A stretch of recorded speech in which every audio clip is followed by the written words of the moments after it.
would like, if I may, to take you on a strange journey. Hello, everyone. Welcome to another edition of Real Estate Realities with the Rebel Broker. My name's Robert Whitelaw, and I am the Rebel Broker. Licensed real estate broker in the state of California, member of the National Association of Realtors. So please, don't hold that against me. Welcome to it, folks. Today is Thursday, December 22nd. We're so close. Christmas is right around the corner. I hope you guys have some fantastic plans. And I hope you're all getting a vacation of some kind, at least, some number of days, maybe the whole week. That'd be great. Next week will be a mix of shows. I figure I'll put that out there now. I will be doing some, obviously, brand spanking new shows next week, but I will also probably sprinkle in a couple. I am going to take a couple of days off. So for those, I will do kind of a best of. I'll repost a show from way back that doesn't cover today news things, but that gives you discussion about topics that are generally things that don't change a whole lot over time, right? So just basic sort of in and outs of real estate type of stuff or other types of issues. So look for those. We've got a couple of, it's another one of those shows where we have several interesting topics. We'll see how far we get. Some interesting contradictions, plus some awesome examples of where we were right here on the show. And the news guys or the folks who write for these sites just seem to be realizing it. So we will, of course, get into all that stuff today. It's going to be a nice potpourri of topics for today. As always, the best way to get in touch with me is through the website. Head on over to therebelbroker.com. From there, you can send me a message, or you can go to the store. And if you're going to do any Amazon purchases or buy some books relating to real estate or whatever you're going to do, great place to do it. Doesn't cost you anything extra, but it also supports the show. In addition to that, you can go to the tippy top of the page, click on the big red button that says take the survey to support the show, and you will be entered into a $50 gift card drawing for Amazon. We've already given out $150 to 3 lucky winners and looking to give out another one come the beginning of January. So by having your name in there, you potentially will win. So head on over, click the button, use the same email address both times you're asked, and then answer the handful of questions, and you are done and ready to go. And of course, if you'd like to get the inside scoop on with stuff that's going on, just join the Rebel Underground. You can text the word Rebel Broker to the number 44222. That's text the word Rebel Broker to the number 44222. Follow the prompts that you'll get in reply so that you know who you're sending your info off to, and then you're in. Okay. There are so many interesting little nuggets of news that are sort of floating around, and I there's some part of me that loves it when there's all this contradictory stuff happening.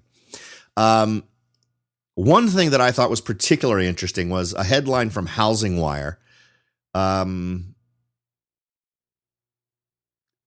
what's awesome about it is it's absolutely what we've been talking about. It ends up coming down to, if you just sit, and it's, I guess I'm enjoying the idea that it sounds like more folks are coming around to the realization that I've been pushing for a year. But this is not some amazingly insightful genius thing. It's really just paying attention and understanding what X does to Y, and then just sort of thinking about what those things might end up resulting in. But this is the headline: Housing experts, the shocking downside to home sales increase. Well, it's not a shock to us, at least for those of you who've been listening to this show. This is not a shock. This is old news. In fact, this is something some of you out there in the audience have actually argued back and forth with me a little bit on. And I think it's interesting that this connection is finally being made by folks out there that are contributors to some of these regular real estate sites that folks go to. Now, this article makes some points that are the same points I tend to disagree with other articles that are written that sort of have this rosier interpretation of what's going on with stuff. But let's go ahead and jump in and cover some snippets from this. November's existing home sales came in at their highest point since 2007, according to a report from the National Association of Realtors. However, experts say there could still be a problem as we head into 2017. The increase is definitely great news for the housing industry. I'm not sure it is. Well, maybe for the housing industry, maybe. But there's also some other interesting contradictions there. National Association of Realtors chief economist Lawrence Yun, one of my favorite guys to make fun of, stated that the housing market is at its best point now than it has been since the Great Recession. Yeah, okay. Quote, the healthiest job market since the Great Recession. I would argue that the number of jobs versus the quality of jobs, that connection is missing in this recovery. And the anticipation of some buyers to close on a home before mortgage rates accurately rose from their historically low level have combined to drive sales higher in recent months, according to Mr. Yun. Once again in November, sales of existing homes showed up surprising strength, defying expectations for a modest monthly decline and instead growing for the third straight month. And that's from Zillow chief economist Svenja Gudel. Gudel pointed out that some might say the threat of rising interest rates pushed buyers to an earlier close, therefore boosting November's sales at the expense of later months, but disputed that idea. I would also dispute it because your rate gets locked in when you start the process. It's usually when you start doing that loan thing, the rate gets locked in. So while I would get that they want to make sure that they don't close outside of the period that the lock is in effect, I don't see that having quite the emphasis. And I'll tell you what, I'm not seeing a downturn in the number of buyers based on recent changes in interest rates. I think this is the article I read today where they basically say the difference we're talking about in interest rates here is 2 or 3 cups of coffee a month is the difference in what payments are. And let's take a minute. These are relatively relevant weeds I'm about to go into. We talked about the rate increase from the Fed, and we've also talked before about how there is not really a direct relationship between what the Fed rate is, or at least you don't tend to see the lending at a bank go up based entirely on that number. It tends to be the 10-year Treasury number. But let's just talk about the rate increase. It was a 0.25 rate increase. Now let's think back over the last year. A year ago, they did, finally in December, they did the same thing. They raised the rate by 0.25, warning us that over the course of the next year, it would be raised 4 more times. And I cast doubt on that. I said, I don't think that's realistic. It wouldn't surprise me if we got 1, maybe 2, but we're not going to see the number of increases that they're telling us. So what did we see? Well, we saw a whole lot of nothing. And when the time finally came to raise rates again, and the reason why I even said 1 last year was because it would simply be politically impossible. You cannot say all the things that the Fed says in terms of, we've got the economy's going great, jobs are going great, everything's rolling right along, we're absolutely in recovery. You cannot say those words and then not raise interest rates ever. So in order to back up your mouth with some action, you got to raise rates. But then when they do, how do they do it? They make the absolute smallest increase they can. They raised it 0.25% a year ago. They raised it 0.25 again now. And that's all we've gotten over the last year. And they're telling us again to expect 4 more increases over the next year. They're giving us the same line they gave us last year. At this point, any increases are simply token political movements or psychological movements, because if they don't do something about raising rates, they're not taking actions that indicate what they are saying is true about the economy, right? So there's all that going on. And I would still argue that interest rates will likely, in the wake of this increase, come right back down to where they were. I think there's a very high probability of that. Now, as of the recording of this show, we're still seeing rates right around 4%. They went up The 30-year fixed rate's currently at 4.16. The 15-year fixed is 3.32.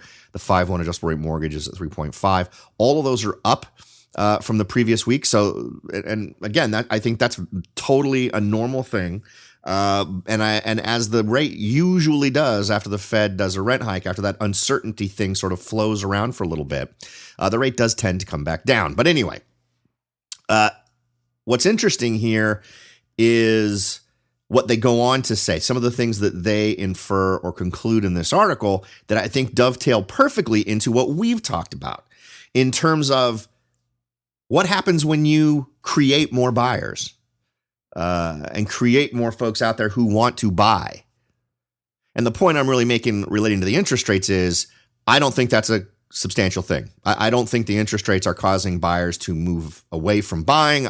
It may have been something to make people think they need to accelerate and buy sooner simply because their lock window would close for a lower rate of that's basically a 0.01 difference in what they had before. But again, to put that into context, that's a very small monthly increase in a payment. And when we've been here, remember, we've been to the point where interest rates were up at this point. And even when they had gone up to this, people were still buying, people were still purchasing. So it's just, I just don't think it has the impact yet that people think. I think that number has to go higher for buyers to start balking. And I think buyers balk less and simply change the price range of what they're looking for more. So I don't think we see fewer buyers. I think we just see more buyers at lower prices. But here's where it starts to really get interesting. And it starts to hone in on the point that I was making a year ago or more relating to this problem that we have of focusing too much on creating more buyers. The article says, but rising interest rates aren't the only thing that caught experts' attention. The inventory shortage continues to plague the market as it struggles against increasing demand. Quote, and this is, I believe, Quicken Loans Vice President Bill Banfield, sales continue to grind upward, buoyed by a healthier job outlook that has led consumers to get off the fence and buy the home of their dreams. However, this increase in demand has continued to constrain a market that is already experiencing a shortage of inventory and rising prices as a result.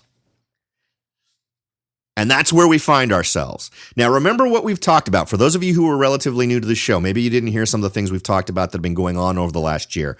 But just to do a quick rundown, artificially changing the way the credit rating is calculated to include things that are not credit related, specifically with the goal, not even cloaking it as some other thing, specifically with the goal of allowing more people to qualify for a mortgage. In other words, manipulating how your credit score is calculated in order to give you an artificially higher score. This is simply the other side of the same coin that got us in trouble last time. Last time, they screwed around with being willing to lend to people that were simply much, much lower scoring on their credit score. Now, instead of saying, well, it's okay if you've only got a 500 credit score, now they're simply saying, well, we're going to change the way this gets calculated so that that person with a 500 gets a 560 or a 600 credit score, right? So that's one thing that's gone on. Another thing that's gone on, 3% loans that aren't FHA loans. We've talked about these and they immediately are sold to the government as soon as they're funded.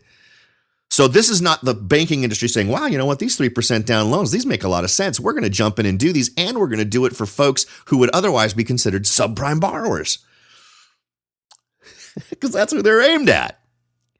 So we're talking Bank of America, Wells Fargo. There's a number of large banks doing this, and then they immediately sell it to one of the government-sponsored agencies. I'm trying to remember which one it is. I think it's Fannie Mae.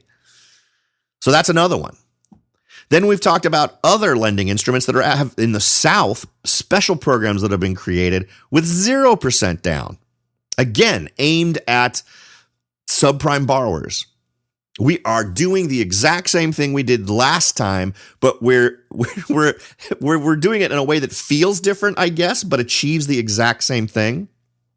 And the only thing that's saving us, in my view, is we haven't had enough time to really prime the pump with buyers who have bought under these kinds of circumstances that have so little skin in the game, or who have proven through their credit history a lack of an ability to really manage larger debts.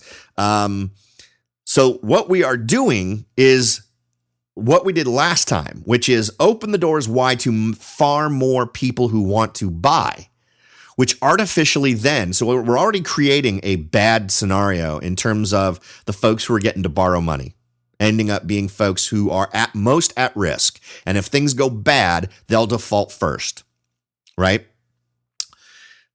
The other side of that equation is supply, right? That's the demand side of the equation.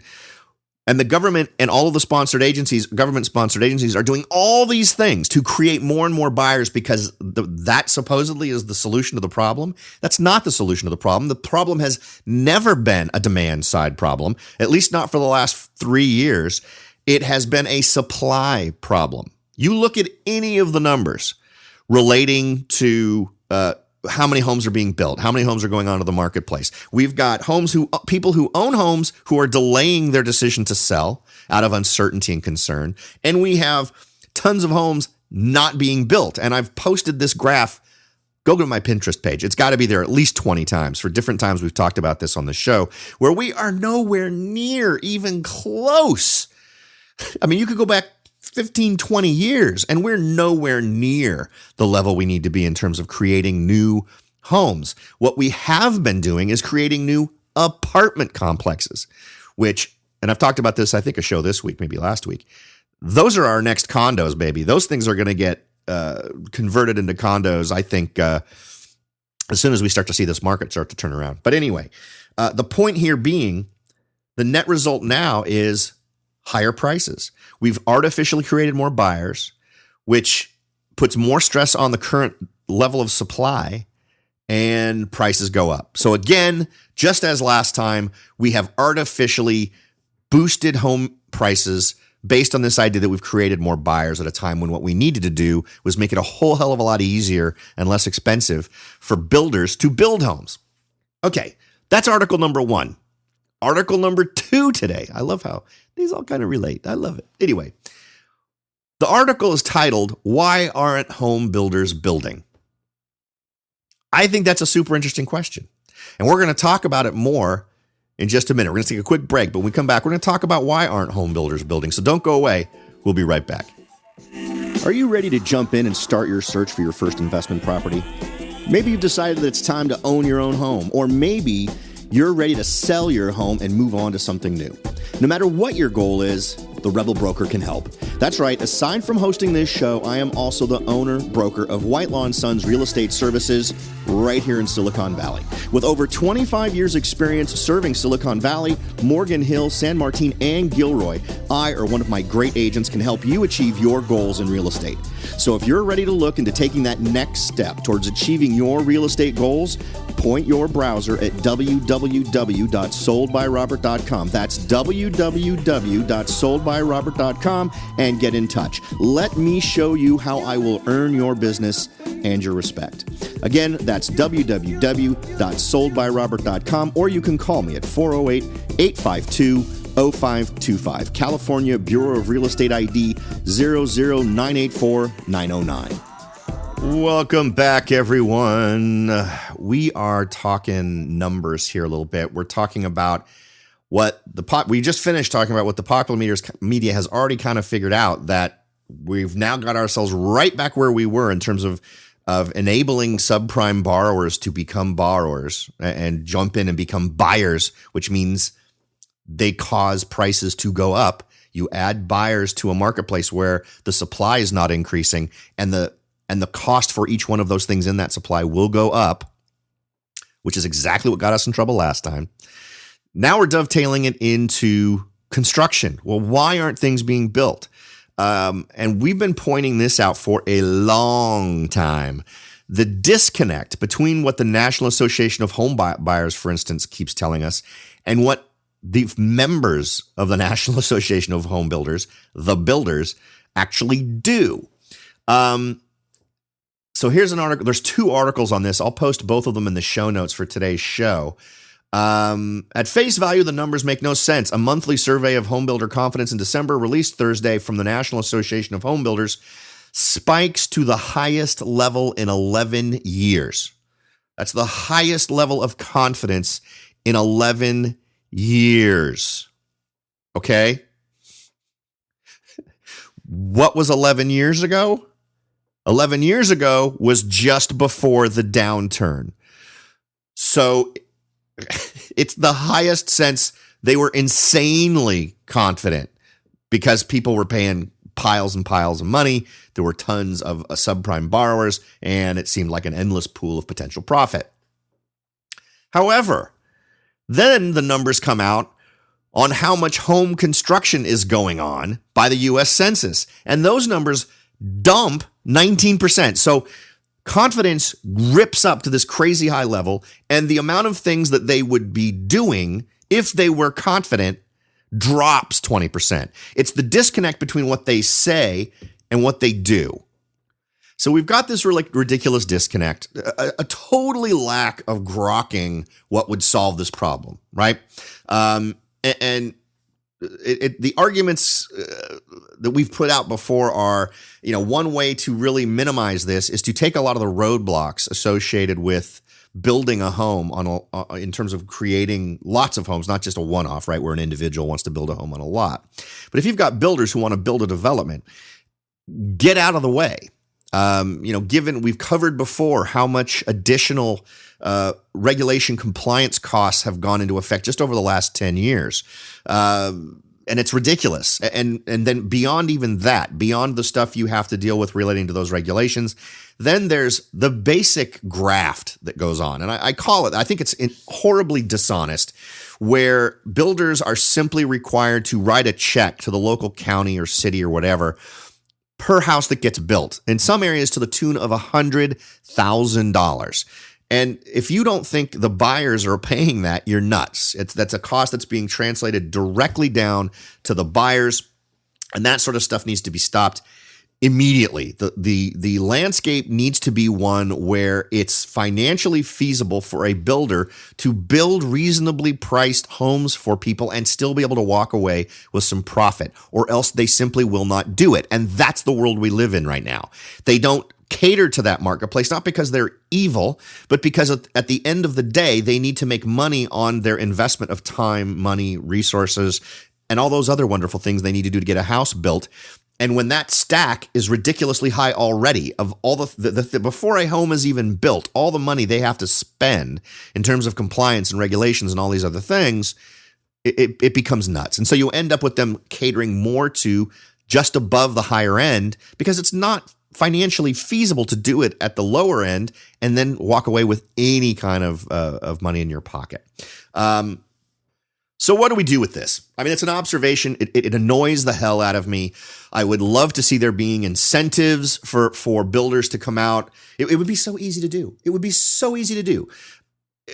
If you were to just set up a scenario where a community says, hey, you know what? We don't have enough affordable housing. And instead of doing this goofy thing where they mandate that X percentage of a development, this happens in my community a lot, where X percent need to be low income, none of that gets handled well. If you step back and say, you know what, if you build, we will cut these typical costs that go along with construction. If you agree to build accommodations that will sell for X percent below the average for this community, right? Create an incentive program that doesn't actually write them a check, that doesn't do any goofy, collusion between government and private industry, but simply say, if you're achieving that goal, these various fees won't be charged, or here are tax breaks you will get, or, and I get people equate that with giving them money. I don't, by saying we're not going to tax you on this or that based on a direction you want someone to move. If you're going to nudge people to do what you want, money is a great way to do it. And the bottom line is each of these communities benefit with every single home that gets sold through property taxes. So, but anyway, that's a whole other story. And one we've talked about on this show. Go ahead and do a search on past shows and you'll be able to pull something up. So where does this leave us? What does this mean to us as people who want to buy real estate? Whether you're a buyer and you want to go and find your first home, or you want to go and buy that vacation home or a second home, or you want to invest and you want to start moving forward in that way, and you love single family residential homes, you feel most comfortable with those, and that's where you want to invest your money. How long can we expect this problem to last? How long will this inventory problem likely last? Well, the estimation is that if the builders start to pull their head out and get busy, inventories will be tight until at least 2020. So that's a 3-year bet. I've got another article on this that came out on December 14th from the folks at Realtor.com, and it was an article that was put into Forbes. I'll include this so you can see it. But they talk basically about the situation and estimate that we probably won't see anything for a few more years. So this is likely to be a situation where affordability is hurt. We can't sustain the high prices that are likely to come from this, because remember, we're set. And here's what else is nuts. We will have been doing this crazy crap relating to lending in terms of let's just call it what it is. It is subprime lending 2.0. That's what all of this stuff is. Everything we've discussed in this show that I've gone into more detail in previous shows, this is subprime lending 2.0, plain and clear. And I've already talked about one thing why I'm not horribly worried about something going wrong right now is it doesn't feel like we've primed the pump enough. Well, add 3 more years to it, which gives us about 5 years. Well, gee, how long was the crazy crap going on that led up to the crash in 2006? I seem to remember wondering about what was going on with lending in 2000 and 2001. Isn't that interesting? So this time where we see relief potentially in the inventory is right when we're likely to see the greatest peak in terms of the lack of balance between supply and demand. And it will have been primed by that time with 5 to 6 years of people who have been borrowing as subprime borrowers. Does any of this sound familiar in a bad way? It kind of does. So if we don't worry about all the other things, right? We've talked about derivatives. We've talked about credit default swaps. We've talked about a lot of crazy banking things going on, which includes credit default swaps and derivatives. We've talked about currency problems. We've talked about a lot of other international things that could come in here and slap our market around and make things bad for us. Even if none of that stuff comes to fruition, in terms of coming home and really making things tough on us. Inflation doesn't go crazy. Whatever. We are, in fact, setting the table for us to be going through again what we went through in 2006 and 2007. Almost on a one-for-one basis. If you were to list off each absolutely moronic, stupid thing we did that pushed us into that 2006, 2007 scenario, we're doing it again. We've decided to, we're digging the hole from the other side, but we're still digging the same hole. It gets us into the same problem. So I think that's something to keep an eye out for. And boy, I think in the history of this show, that's got to be the longest term prediction I've ever made. We're going out all the way to 2020 on this one. Does that mean you don't invest now? No, I don't necessarily think so. A good return is always going to be good return, right? If you purchase and you end up owing a lot less by the time we get to 2020, if you build in the right margins, or if you're ready for this, you don't embrace the buy and hold strategy that a lot of us do. You embrace the buy and hold until you don't want to anymore strategy, which is pretty common. So use that one, sell it when we start, and I'll still be around here probably, unless I get hit by a bus or something. I'll probably still be here in 2 or 3 years to try and help you see the road signs to when bad things are coming, and then just sell at the top of your market and move through that way.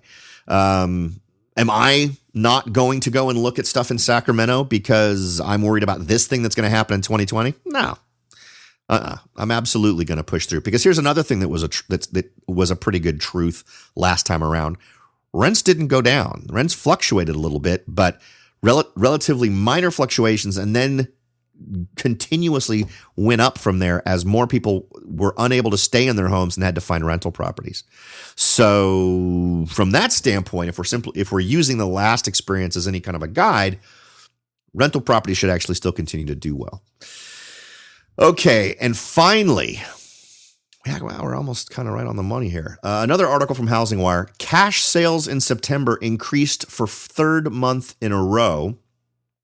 Now, normally the reason why we track this is it tells us the ratio of investors, right? Typically, all cash deals are investors. According to this, cash sales made up 31.7% of the total home sales in September, down 1.3% from last year, but slightly up from August. Cash sales peaked in January 2011 when they accounted for 46.6% of home sales. The pre-recession average held steady at around 25%. If cash sales continue to decrease at their current annual rate, the share could hit those pre-crisis levels by mid-2019. Again, a serendipitous number, right? Just before 2020, when inventories are supposed to get better. I'm going to argue that simply taking this number, because remember, we're not seeing with this, the cash sales of REOs is high. Resales are making up the majority of the market of sales. So, and we're seeing a huge shrinking in REO properties out there. So what explains this? I think, and this is something I've mentioned before, but it's been a while since we talked about it. I actually think that this is an indication of folks who aren't what you would typically classify as real estate investors moving. For them, it's just an asset swap, right? And I think that's also one reason why we're still seeing a sustaining level of folks from overseas buying real estate. I think it's simply saying, you know what? I don't think I want to keep my money as money right now. I want to exchange my money for something else. Why? Well, we've talked about it before. Negative interest rates in many countries, right? This seeming move towards a lot of countries to embrace a negative interest rate, where we saw in Greece, where cash money that was saved in the bank was getting seized by the government or by the bank, right? To X amount of percent. And everyone just had all their money held hostage in the bank. They couldn't get at it for a period of time. And then they all just took a haircut. Everybody who had money in the bank lost a certain amount of money over a certain amount in the bank. I think that there's a higher level of concern among a lot of wealthy folks that kind of stuff is potentially going to happen again, or could happen here, or could happen wherever their assets are most parked. And so they're thinking, I'm going to move this into something else. I've talked to a couple of investors who I know who are real estate people, but who have said, I was much more liquid. And I don't want to be liquid anymore. So instead of having cash, they're parking it in real estate. And then if they need to use that cash, they're taking it out via HELOCs to use for other deals. So that way it kind of keeps their money in play in a situation where no one can come and sort of tax it or take a chunk of it. And I think that makes up a good percentage of the increase that we've seen. I'm sure there's folks out there that disagree with me, but I think that's one reason why this is happening. Now, in self-analyzing my theory, there are a couple of things that make me question whether or not that makes sense, because it's happening in some states that don't make sense to me. Now, Florida totally makes sense in terms of a place where people would park their money. But there are a couple of other states where the 42% of the transactions in Florida, for instance, were all cash. New York, another state where I think folks doing this kind of a transaction would be drawn to. They were seeing, 45%. But then there's some other states that don't make quite as much sense to me in terms of drawing these kinds of levels of investment. So, for instance, we're seeing 48% in Alabama. I'm guessing that the reason why it's higher there is simply the barrier to entry for a lot of these properties is lower. So folks are able to simply buy a property. So maybe a distribution where we're seeing some areas see higher amounts of cash because the barrier to entry is lower. So an all cash transaction is more realistic and more possible. Whereas maybe a higher percentage of the folks doing the all cash transactions in places like Florida and New York are of the kind that we're talking about here. I'll leave that up to you. I to be honest with you, this is sort of more of my gut feel than anything else. I don't have a solid chunk of data to point to on this one, but the all cash transactions that I'm hearing about are absolutely falling into the category less of people that are savvy investors that are doing the investing thing and flipping or whatever else. It just seems to be not dominated. I think that's at least not in my marketplace. In my marketplace, we're at like 22% of the transactions are all cash. So we're seeing a more normal, I guess, number in terms of the amount of folks that are doing all cash transactions. But from folks that I talk to that are seeing these transactions happening in other areas, they are indicating that they're seeing a bit of a difference in what seemed like the motivations of folks who are doing these all cash transactions. If you've got a different perception on this, I'd love to hear it. If you're someone who's in the lending world who has heard of this, obviously, if you're a lender, you wouldn't talk to an all cash person. But if you're a real estate person, if you're a person who has sold real estate to someone and it was an all cash deal and what you were getting was this isn't a regular investor style client. This was someone who is simply reallocating assets from being in cash to being in real estate. I'd love to hear about that and get some idea from folks across the country where this is happening. All right, folks. Again, I truly appreciate the fact that you are willing to spend your free time with me. I hope that in return, you get some great things to think about, maybe some things to talk about, and maybe even some insights into new directions that you might want to turn your aspirations toward. Thanks again for listening, everybody. I'll talk to y'all next time.